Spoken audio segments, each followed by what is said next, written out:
Myanmar military ವಿಮಾನವೊಂದು ಭಾರತದ ಮಿಜೋರಾಂನ ಲೆಂಗ್ಪುಯಿಯಲ್ಲಿ ನೆಲಕ್ಕೆ ವೇಗವಾಗಿ ಒರೆಸಿದ್ದು ಅದರಲ್ಲಿದ್ದ ಗಾಯಗೊಂಡ 14 ಜನರನ್ನು ಲೆಂಗ್ಪುಯಿ ಆಸ್ಪತ್ರೆಗೆ ಸೇರಿಸಲಾಗಿದೆ ಎಂದು ಸ್ಥಳೀಯ ಡಿಜಿಪಿ ಹೇಳಿದ್ದಾರೆ. ಮ್ಯಾನ್ಮಾರ್ ವಿಮಾನವು ಲೆಂಗ್ಪುಯಿ ವಿಮಾನ ನಿಲ್ದಾಣಕ್ಕೆ ಬಡಿದು ಕೆಳಗಿಳಿದಿದೆ. ಪೈಲಟ್ ಸಹಿತ ಅದರಲ್ಲಿದ್ದ 14 ಮಂದಿ ಗಾಯಗೊಂಡಿದ್ದಾರೆ. ಕೂಡಲೇ ಎಲ್ಲರನ್ನೂ ಸ್ಥಳೀಯ ಆಸ್ಪತ್ರೆಗೆ ಸೇರಿಸಲಾಗಿದೆ.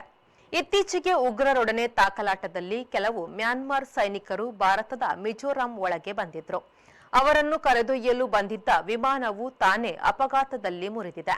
ಈ ನಡುವೆ ಭಾರತೀಯ ಸೇನೆಯ ಅಸ್ಸಾಂ ರೈಫಲ್ನವರು 184 ಗಡಿ ದಾಟಿ ಬಂದ ಸೈನಿಕರನ್ನು ಅವರ ದೇಶಕ್ಕೆ ಕಳುಹಿಸಿಕೊಟ್ಟಿರುವುದಾಗಿ ಹೇಳಿದೆ.